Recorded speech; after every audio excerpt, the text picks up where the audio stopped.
Samantha Mercado. I'm 18 years old.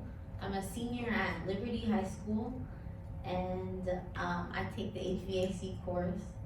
And for me, going every day, I leave class with more knowledge than I came, and just that is amazing. And also, I'm also EPA certified, which is the Environmental Protection Agency, and that means I could handle and purchase refrigerant, and you can only do so if you're licensed.